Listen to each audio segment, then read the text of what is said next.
around, we see sickness, destruction. We could be scared about our future. But I ask, is there a connection between the food that we eat, our health, and our planet? My name is Dr. Baiduc. I'm an internist, a geriatrician, and a lifestyle medicine physician. Lifestyle medicine is a brand new field in medicine, and I'm board certified with the American College of Lifestyle Medicine. We focus on the foundation of health, which is nutrition, but also teach about other aspects of lifestyle, such as toxic habits and stress management, things like that. Lifestyle medicine is focusing on things we can do without medications, and we have very specific prescriptions of lifestyle change to make that happen. But what is most important for me, and what makes me so passionate about it, is that this is all evidence-based. That means it's not just somebody's opinion, it's not just a fad. The experts have reviewed scientific data available, and they have come up with recommendations. So that's what makes it so powerful to me. But before we get into it, I could give you all the knowledge in the world. You could read every book there is, and of course knowledge is important because that's the foundation, the trajectory on which you are going, right? If we're deviating even by 2 degrees, you can end up in a completely wrong place. So yes, knowledge is important, but what makes the difference is changing your behavior. Only when you take action will things start to change. So I want to encourage you to take action and put into practice the things you're learning here today with me and with all the other speakers and on your own research. But what is even more important, to sustain a lifestyle change or to sustain changes in general, it needs a great purpose. Without a purpose in life, it is very difficult to handle obstacles and to stick with the program. So I want to also encourage you, examine yourself, find what drives you, find your purpose. Let's get into the medical things. 80% of chronic illness is due to lifestyle in this country. That is a shocking number. To me, it was shocking when I first heard it. 80%, the vast majority of illness is due to how we live our lives. What that means is that if we do change our lifestyle, then 80% of illness could somehow be either improved or may not even have to be present. And of course, it ties in with costs, right? 80% of healthcare costs is associated with chronic illness. I think everybody knows that you can prevent certain illness by leading a healthful life. That's pretty intuitive. Not everybody may be aware that you can even treat certain chronic conditions with a healthy lifestyle, with a healthy nutrition. And what was even surprising to me, even though they did teach me part of that in medical school, is that some medical conditions can actually be reversed. I specifically remember that for diabetes, and I was surprised to find out that our #1 killer in America, heart disease, belongs in that category. Heart disease can be reversed with a healthy diet. Dr. Esselstyn is the leader in this field. He has done a lot of research and has shown again and again that that is true. His quote is, "Heart disease is a toothless paper tiger that need not exist and certainly need not progress." Other doctors like Dr. Ornish have been able to replicate his findings and are showing the same and even sometimes more remarkable results. Dr. Ornish has a more comprehensive program that is beyond just diet, and he has even shown cases where people that required heart transplant no longer needed a transplant after going through his program. That is shocking, right? Is that not shocking? I'm shocked. I remain shocked every time I say it. Diabetes, I already mentioned that. I was taught to send people back home and tell them to change their lifestyle and then come back and start them on medication only after they don't resolve their diabetes with lifestyle changes. Well, that was the end of the teaching, though. They didn't tell me what exactly should I tell my patients. So I didn't know what exactly to tell your patients. Doctors usually say cut out the sugar and don't eat, sugary foods. Okay, well that's not enough, and that won't cut it. Yeah. And by the way, diabetes is a very debilitating disease.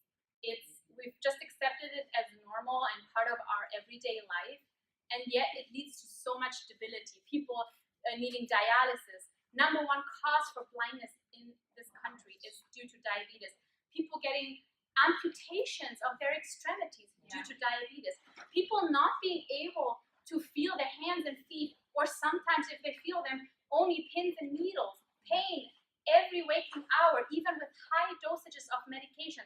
These patients, I see them every day in my clinical practice, and it breaks my heart because some changes that may first seem drastic and extreme, but really aren't more extreme than amputations and dialysis with healthy people. Hyperlipidemia, so high cholesterol, is a very common problem and associated with a lot of risks such as for heart disease and stroke, can dramatically improve on a healthy diet. And I will tell you what the diet is, and I'm sure you have a clue, but I'll tell you. High blood pressure is something that improves also with a healthy diet. Several people can lose weight, although it's not as easy as that, but in case.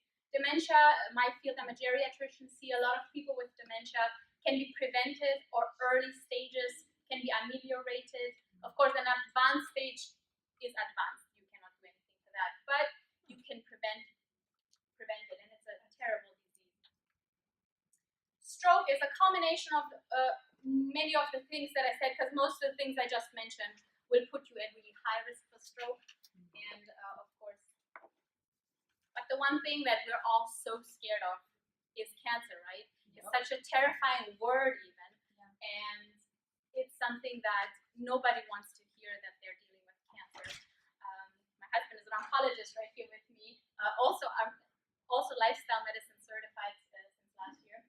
So there are several cancers that also are associated with our lifestyle. Top ones, a lot of people know, of course, smoking and lung cancer, but then colon cancer is associated with the consumption of red and processed meat. Red and processed meat in October of 2015 has been put on the list of a class 1A carcinogenic substance by the World Health Organization. So that in the same category as radon, asbestos, tobacco, it's like you can't go higher than that. So we are sure at this point that there is a connection there. Yeah. And so that's very, very, very meaningful. Prostate, that's a prostate right there. Prostate cancer, for those who are not medical. Dairy consumption and prostate cancer, strong association. Strong enough to tell every man that's worried about prostate cancer. And most men should be worried about it, because the older you get, the more your chance increases for developing prostate cancer. So dairy is very much associated with prostate cancer. What I'm trying to say here is that your genes are not your fate. Yeah. I just presented so many medical problems that all run in families. But what else runs in families? What we eat, our diet. Our diet runs in family. We all eat the same things. We're all sitting at the same table. Just because my grandma had a stroke and my grandpa had a heart attack, which is true for my story, doesn't mean I can say, well, probably I'll get heart attacks and strokes and high blood pressure and diabetes and high cholesterol. Probably I'll get it too. It runs in my family, as it runs in most families. Should I just say, bring me the cheeseburger because that's my fate? No. The opposite is true.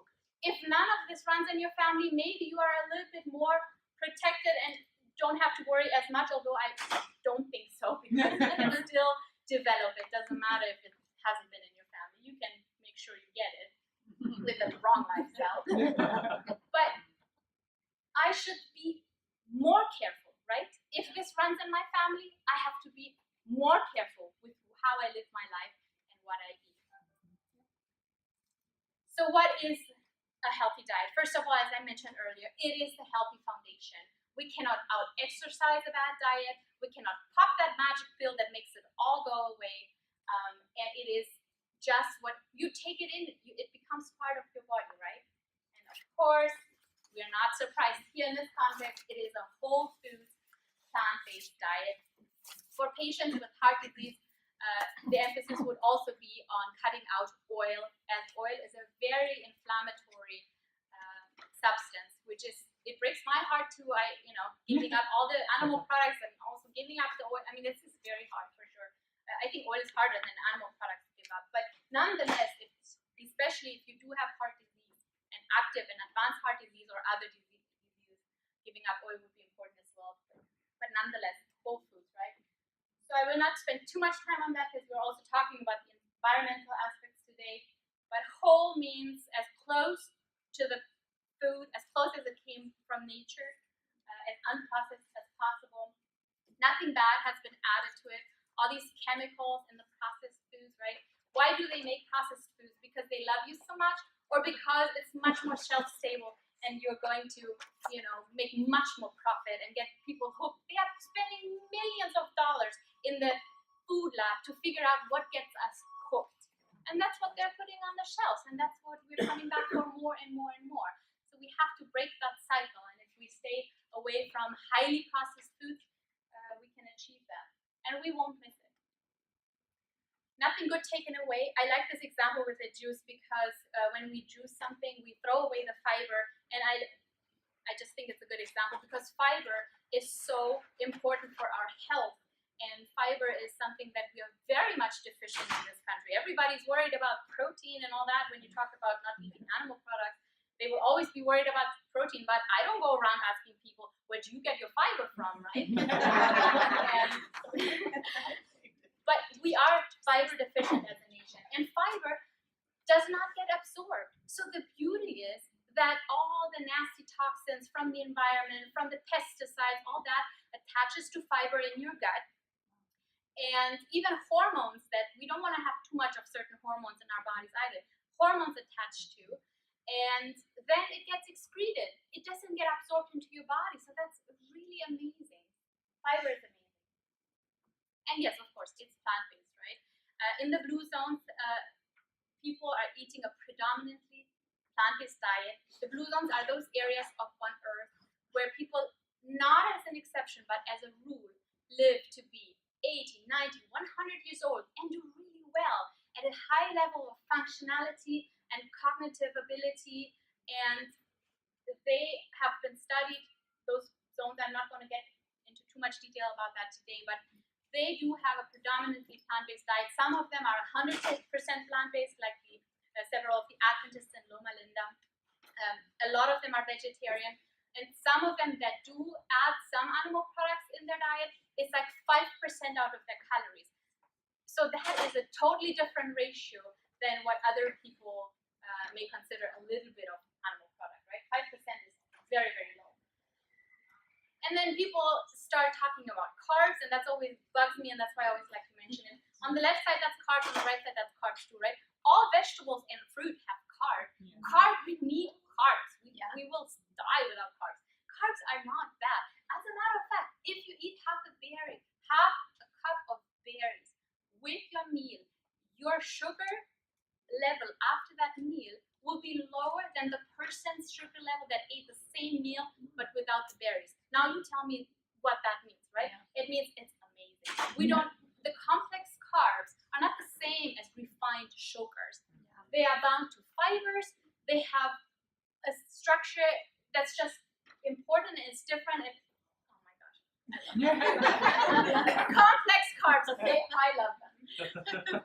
And we need them. But if you do want to eat more healthfully, it's important to also learn reading nutrition labels. So I'm not going to get into detail here, but anyways, it's important. Just a little bit of time I'm going to take to present to you one study that Dr. Esselstyn, in July 2014, he published this. and he has a group of people, 198 people, that have advanced heart disease. So he took the time to prepare a 5-hour seminar kind of thing. In the seminar, he presented the scientific evidence that I already mentioned, that heart disease is reversible with a whole food, plant-based diet, no oil, low in avocado, nuts, and seeds. That's for the people with advanced heart failure, as I mentioned.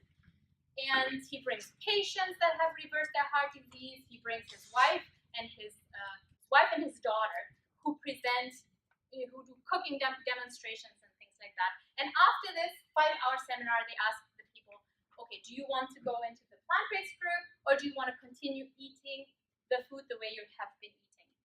177 want to eat plant-based. Not surprising. I mean, he's an amazing person.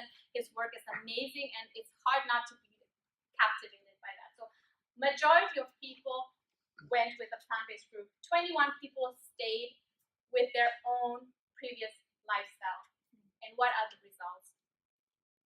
I hope you're sitting because they are shocking. In the group, 177 people, one person actually went on a business trip and fell off his diet, had a heart attack. In the group of people that continued their lifestyle, 13 people out of 21 people had a stroke or a heart attack, a cardiovascular event.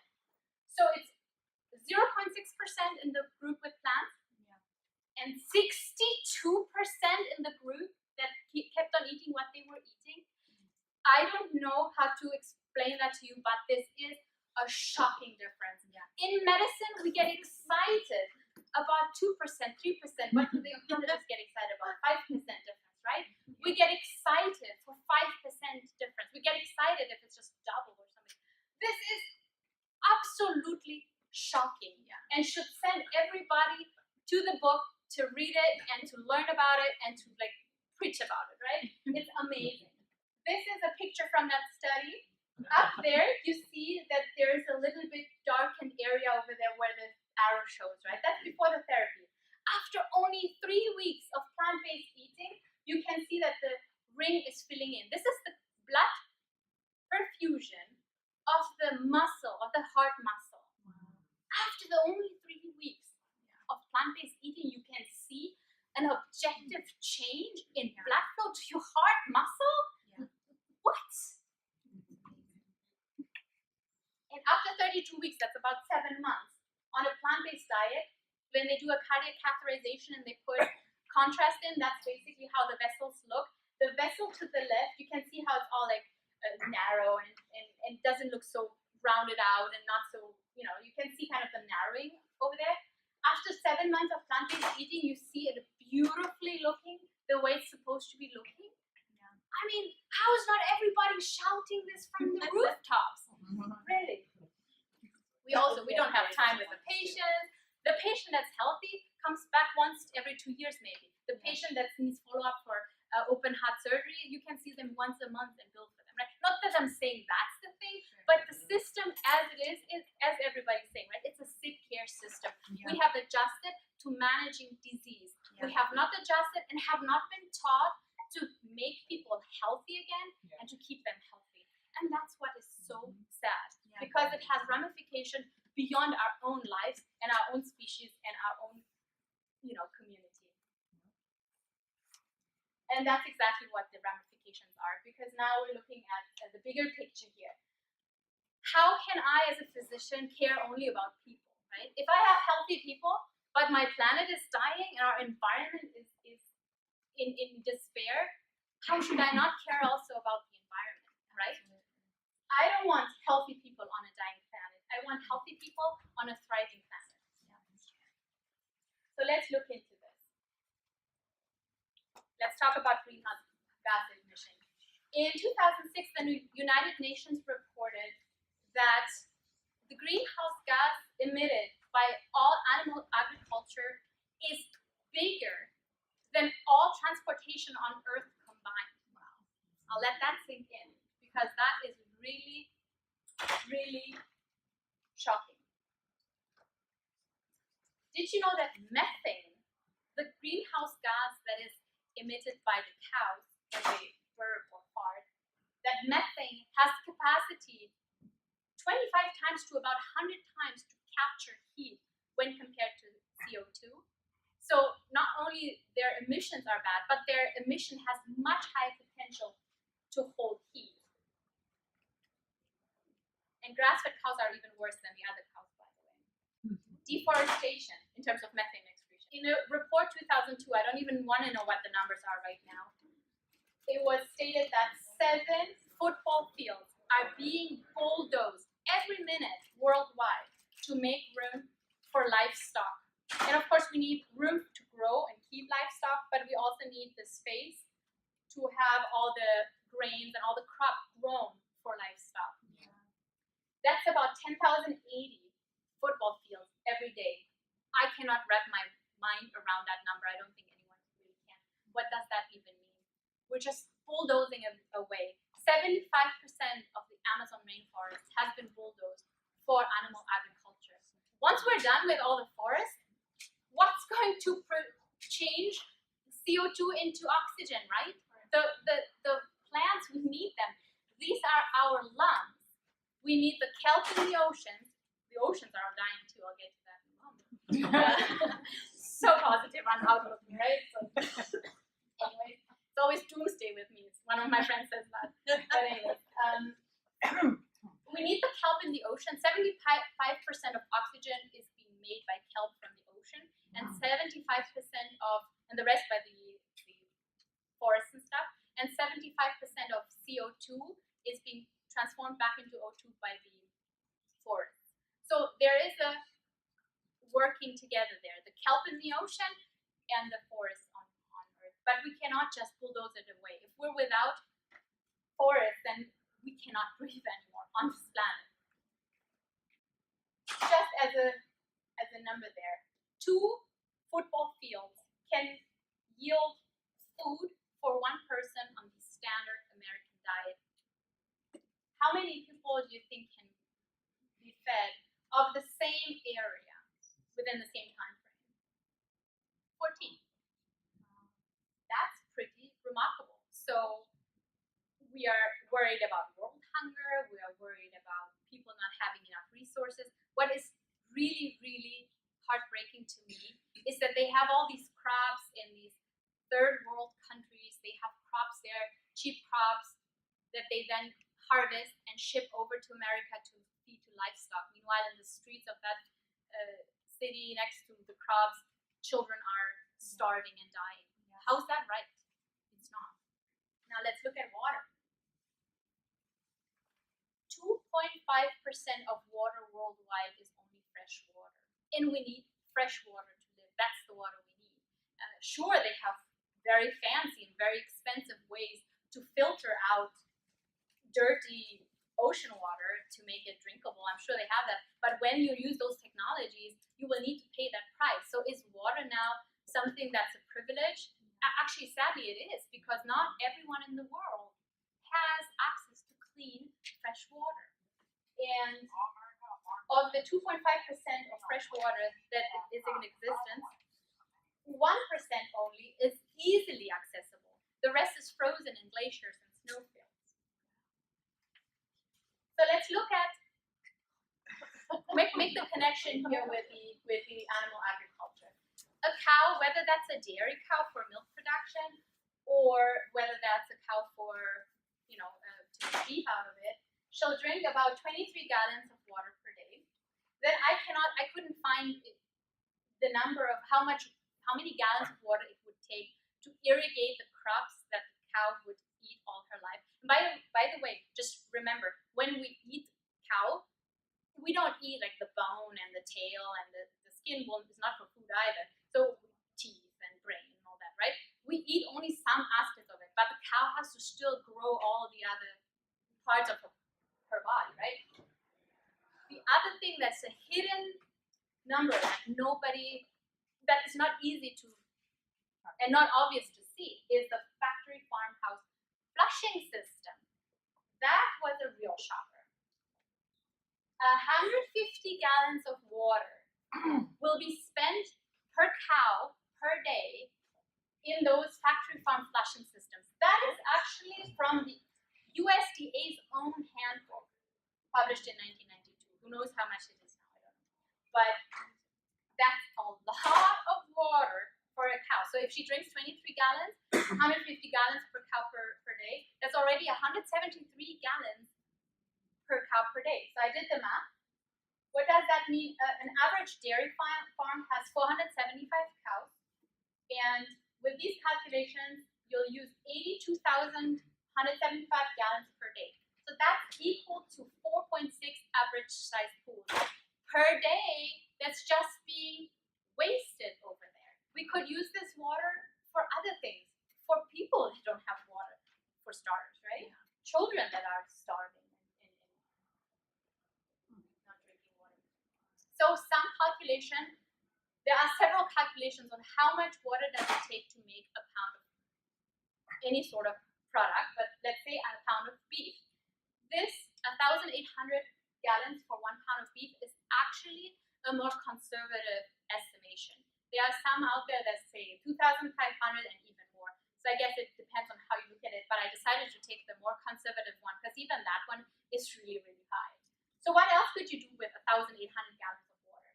You can take 26 showers, you can run 40 loads of laundry, dishwasher 120 times, and you can grow 53 pounds of potato.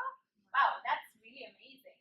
So when they are having these advertisements when we have the drought, because in California we're always worried about the drought, and they say, watch out, you may have a leaky faucet, and make a point about this. They made a point to make a poster about a leaky faucet, which of course I don't want to minimize that. I would fix my leaky faucet too.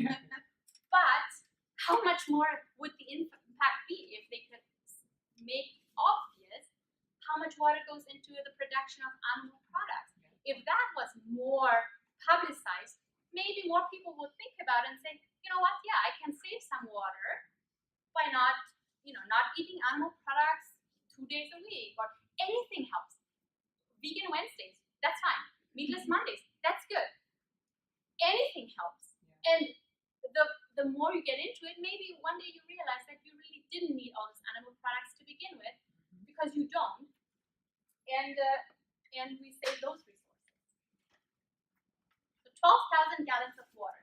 That's enough water for a family of 4 to live a whole year. All their water needs will be covered on this amount of water. Or we can make 10 pounds of beef. Do you see that connection here? Do you see the impact that our personal choice can make? That's why they say your diet is the smallest thing that you're changing on a grand scheme of things, but it has the biggest impact on the world stage. So I think that's something not to ignore. The other thing is, of course, pollution. All these animal operations, they have all the manure runs into the ocean, and the nitrogen with it, what happens with that? It creates all these dead zones. As of 2008, we had 405 identified dead zones in the oceans. So those are zones where absolutely nothing grows, no plants, no animals, nothing. The more dead zones we have, the closer to death is our ocean. Do we want the dead ocean? No, because then our planet dies. If our planet dies, we die, right? They want to move to Mars, but let's try to fix this place a little bit too, before we destroy Mars. Then we have the problem of garbage consumption, right? Or garbage disposal. There are 5 humongous garbage islands in the oceans. The largest one is the Great Pacific Garbage Patch. That's between the coast of California and Hawaii, and is the size of 3 times France. Again, something I cannot wrap my mind around. How long would it take to just even fly over that garbage patch? I don't know. I should have done that calculation. How long does it take to fly across France? But in any case, 3 times France, that's the garbage patch. But now comes the surprise. To me, that was a surprise. 46% of the garbage in the garbage patch is discarded fishing gear, fishing nets. So as long as there is a need for wild fish, there will be continuation of disposal of fishing gear into the ocean. So people say, I eat a little bit fish for that. Is that okay? Well, it's not as bad as beef probably, but still the ramifications are still there. It's still flesh. It still doesn't have a nutritional benefit. And then this happens, right? And of course, the other half is the stuff that you're thinking of. All the microplastics, the macroplastics, the straws, plastic bags and all that. The shores are lined with plastic and garbage and all those horrible things. How did we let it come to that? I mean, you wouldn't accept that in your yard. You wouldn't accept it in your bedroom for people to come and just throw their garbage. Yeah. I mean, but we're accepting it in our beautiful, beautiful environment. Before I lose it. I don't have too much time, and we're going to wrap it up soon. But of course, climate change is a big consequence of many things that I just mentioned. Now, I don't think you have to really be the expert scientist to realize there's climate change happening. I mean, in my lifetime, I remember how weather was when I was a little girl, and I see how it's now. If every year it's the hottest summer ever recorded, maybe we are in trouble. If every year is the biggest hurricane we've never seen before, then obviously something's not right, something's going on. And the weather is just completely amok. We went to Europe last summer. They had a heat wave in Germany. The Germans aren't prepared for that. There's no air conditioning, nothing there. It was horrible, horrible heat waves. They had wildfires in Scandinavia. They're not prepared for that. There's not such heat waves over there. And now there's a snowstorm in Athens where they have like snow a little bit once. So things are going amok, and you don't need to be an expert to acknowledge that and to see something is going on. Yeah. And the other thing, the sad part is that as humans, we're really dragging death in our wake here. The 6th mass extinction is currently ongoing. There has never been a faster rate of death of species in the history of the world or the universe that we know of. So that's just absolutely heartbreaking. We're losing species at the blink of an eye, and we'll probably never get them back. And we don't even know the consequences of that until it's far, far too late.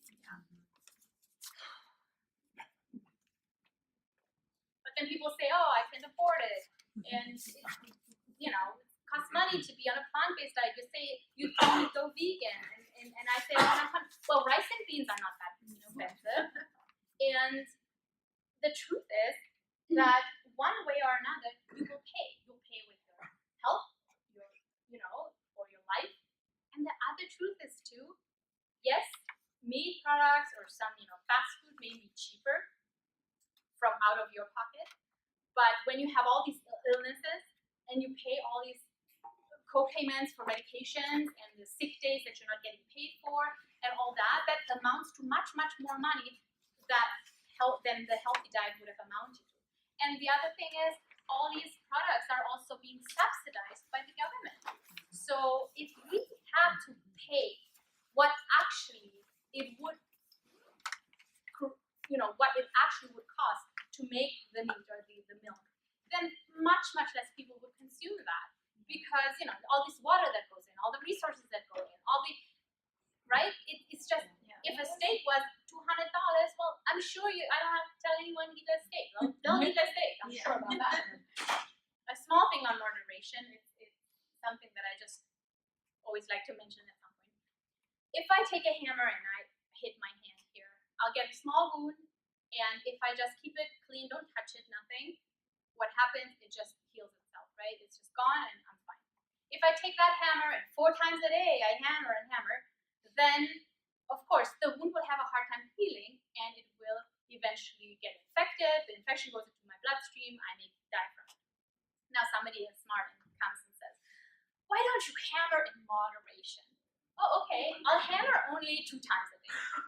Has that solved my problem, or does that just prolong the negative consequence? Does that just move that out? Just that, right? Or take a smaller hammer. Well, smaller hammer or not, you're still hammering. Drop the hammer. Our body has the ability to heal itself. And that's what we're doing when we take every mealtime, 4 times a day, snack time too. something bad into our body that our body has to fight against, and our bodies have the ability to heal. Heart disease can be healed, not because you are smart and know what you're doing, no, because our body has a system in place. Allow your body to connect with that healing power and stay out of its way. Drop the hammer.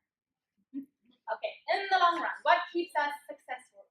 My suggestion is to look at something greater than yourself. And that's why I was talking about the environment today, because that is something much, much greater than each one of us individually. And I think that's something that is something that motivates me. But you can find your own motivation. What is greater than yourself? Earth is one thing that we should all, by the way, care about somehow, right? We live on Earth. Family can be important and a reason to be an inspiration. The animals, I didn't get a chance today to talk about all the cruelty involved in animal agriculture, but it's horrible. And how does it feel to ingest things that have such a torture and negative history attached to them, right? When I was eating everything, I didn't really want to look at those things because it is painful to look at those things. And because when you look at it, how can you continue consuming those? But once you have opened your eyes, then there's just really no way back. And I feel so good knowing that when I eat my apple or my broccoli, whatever, nobody was tortured, nobody died, nothing horrible happened to my food that becomes part of my body. So I think that's a very, very good thing. You can be an inspiration to others. They look at you and say, wait, you changed, what happened? And then you tell your story and you're enthusiastic about it. And it changes your immediate circle of people, but also your community. Okay, next steps. Is this all impractical, what I said? Is this more practical, ending up in a wheelchair in a nursing home, not being able to move part of your body and, not getting visitors? Yeah. Right. Remember, every step you take, you're walking towards health and towards sickness. And that's for your own health, but also for the health of our planet, as I showed, and the health of the greater community and the animals. So every step that you take, every tiny decision you make, am I getting the broccoli or am I getting the cheesecake? The cheeseburger. It's sickness or it's health. Make this a priority because we really have an urgency there, which we should perceive. We don't have, a lot of things have already happened that can probably not be reversed, but it's hopefully not too late. And don't wait until you meet the oncologist who tells you you have advanced cancer, or the cardiologist who tells you you have advanced heart disease to make a change. It's better to make the change before and never meet those people in the office, at least. The time for a change is now. That's what I want to say. Don't feel overwhelmed. There are a lot of resources, especially online. You can get so derailed and you can have completely diverging opinions there. But I put together on my website some resources, legitimate books and things like that I think are of value. If you want me to email you the resource sheet that I give to my patients, I put up front here a sheet that you can put your email in. Just write legibly. It's hard for me to decipher sometimes. So I can email you that. Or take my card. My email address is on the card. You can email me if you don't hear from me. Watch on YouTube. Mike the Vegan is a really, really good YouTube channel. He is studying to be a master in public health, and he is very scientific, very funny, and very, very smart. Yeah, very good. So, action step. If you haven't done so, pick one of these documentaries on Netflix and watch them. It's either What the Health, Cowspiracy is more about environment. That was our topic today, so maybe that one. Or Forks Over Knives. And this book is amazing. How Not to Die, Michael Greger. Anyways, I connect with other people. This is a good place to meet other people that are like-minded. We have the American College of Lifestyle Medicine. We have Coach Ruben right there. He is also a wonderful resource, and he actually has an immersion program going on. I think you found some leaflets on your chair. We have the Vegan Society, the Vegetarian Society, all these kinds of people. So connect with others, make a meetup group, because that will strengthen your, exactly what I said. See, stay in touch with me too. I want to support you. If you have any questions, email me. And so that way we can heal the world. But you do have to start with yourself. Then we find health from a healthy plant-based diet. We can be healthier. The animals can be happy. Our environment can be healthier. And we can change the world. Thank you very much.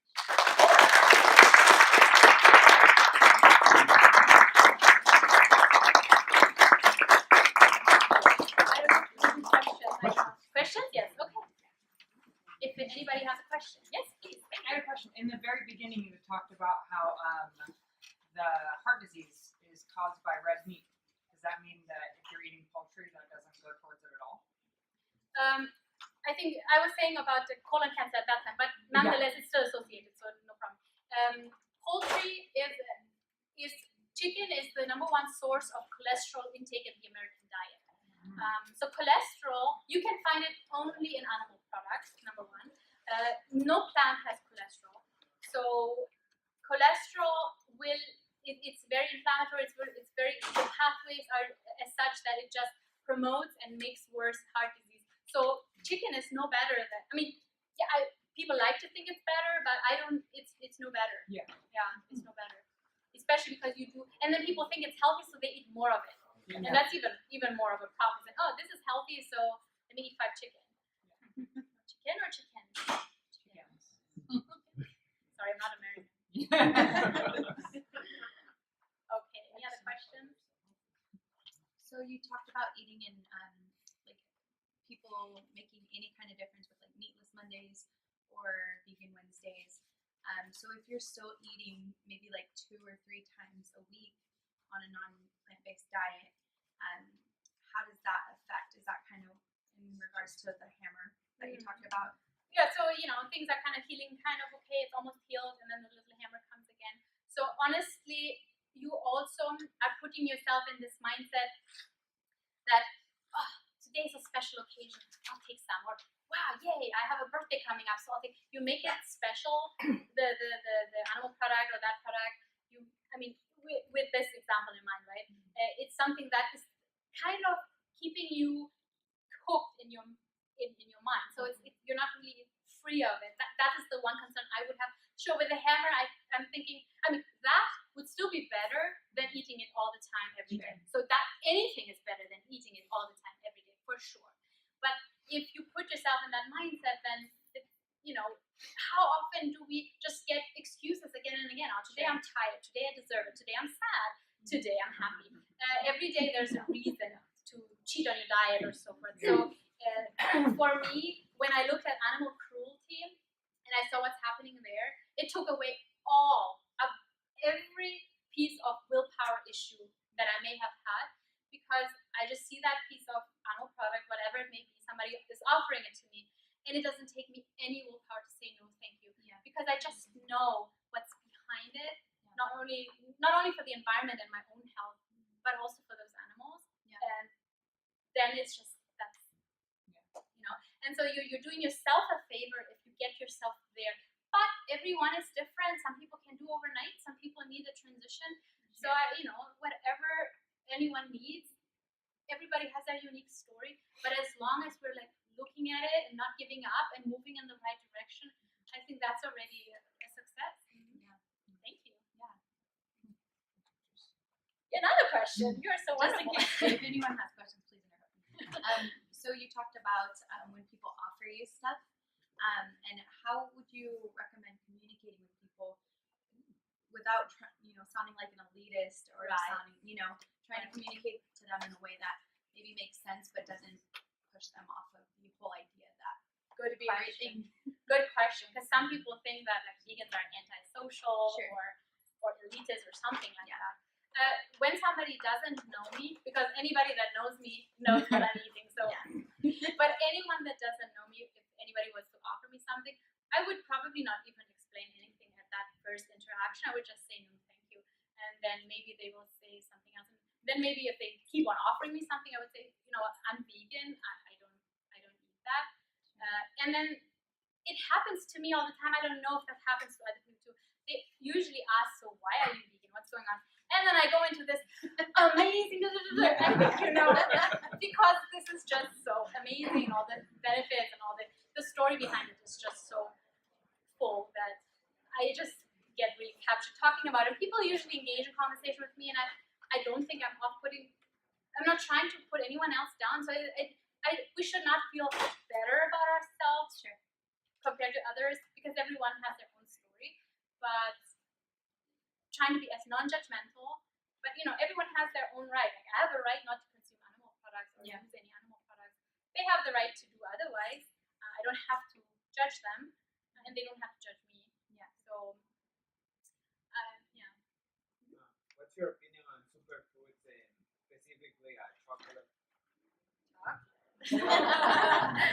Getting me in trouble here. Superfoods are super, right? I mean, the thing is, certain superfoods, they may import them, and then I saw this on a German YouTube channel, and the Germans are very frugal, right? And I'm from Germany. And so they say certain superfoods that are exotic and have to be flown in may have certain benefit, but they're not more beneficial than just the flaxseed that we have, or some of the things that we have. So I wouldn't get too worked up about it if I couldn't afford it or I couldn't use it. If you can use it, if you enjoy certain of those, sure, they have superpower. I mean, broccoli is a superfood, cauliflower is a superfood, Brussels sprout is a superfood, kale is a superfood. We have a lot of superfoods. We don't necessarily call them super, but they are super. So yeah, does that answer your question? Yeah. Yes. This is not so much a question, but a comment. Having taught at Sac State for about 38 years, it's a fabulous population to speak to, is to students at that university level. And I was just wondering if those doors have been open to you yet, because I would love to see you speaking to that population. That's very sweet of you to say. I did get the opportunity at ARC and Sierra to speak to some classes of college students. And at Sac State, I was invited to the Plant Thrive Club to give a talk. Oh, good. Not necessarily to general population, but I'm interested in that. This is my passion. I love doing that. And so anyone that wants me to talk at some sort of event, just come and talk to me, or students, or small group, big group, I don't care. I just love sharing this message. Thank you. We've been eating plant-based for about 3 years now, and we still cook with avocado and coconut oils. Are those bad also? Yeah, unfortunately, especially coconut oil. I know it breaks my heart too, because it's like, take everything away from these poor people, like take the coconut away too. So the coconut oil, unfortunately, has the highest level of saturated, the bad fat of the oil. So it's still, it may be one of the worst oils. I don't know. Ruben is saying yes. So unfortunately, I mean, ideally, as little as possible, once in a while. Yeah, I still use oil too once in a while. We use olive oil, but very little. No oil. No oil, he said. No Okay. oil. No oil. I'm sorry. I'm not a good example here. Strike that from the record. Now, I'm just talking about the oils, but what about the coconut milk? Because sometimes I'm craving like a creamy soup, so I'll do a potato corn soup and I incorporate some coconut milk into that. I think once in a while it should probably be fine. It still has fat, it still has saturated fat, but little here and there, especially, if you crave that and you take the coconut milk, it's better to take that than the actual cream. So I think whenever we have a craving, there's so many plant-based alternatives nowadays. We sometimes crave a burger, so we'll get some sort of burger alternative situation from Trader Joe's or whatever. So it's also processed, it's not good, and I wouldn't advertise it, but which I just did. But it's still better than going to the meat products. So okay, I think you go first. The American Heart Association has a real strict weight chart based on your size and your height. If you're a vegan, how important is it to get your weight down to that level? Good question. First of all, I think that the nutrition that you're taking in is more important than any numbers or so. So if you're truly eating a whole food plant-based diet, then I wouldn't worry too much at that moment in time about your weight. Your weight will over time probably naturally drop, and there are a lot of vegans that have the opposite problem, that they have been losing too much weight and they're trying to see. That's a question I get a lot because I'm a geriatrician. How can I gain weight, or how can I keep my weight? So I wouldn't worry too much about the numbers specifically. I had an interesting patient in my clinic. I also do now some lifestyle medicine consultations in addition to geriatric consultations. And she was working out. She said that they did the analysis and she had lost 30 pounds in fat but gained 32 pounds in muscle or something like that. So her weight hasn't really changed, but her setup has changed. So she's bulked up and made muscle. So it's a slow process. I think that can cause a lot of anxiety to focus just on your weight. So I would just focus on what is right, what is healthy. Take that, and the weight will adjust with it. And And you can be fit and overweight, or really, you can be thin and really horrible with your diet and your lifestyle. Would you agree with me? Absolutely. Good, thank you. Absolutely.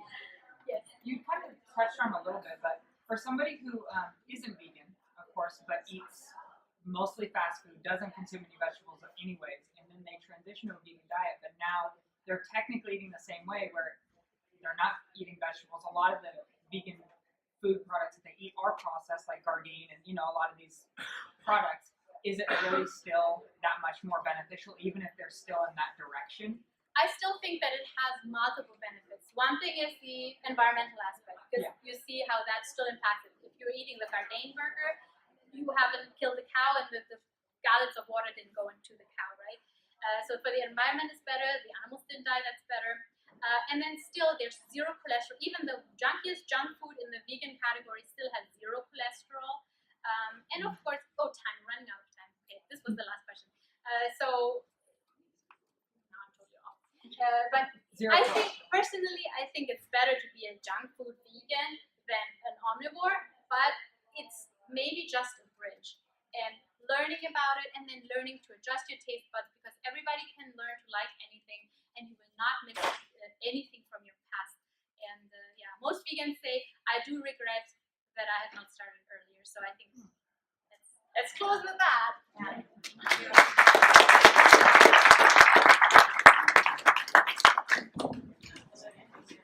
Good.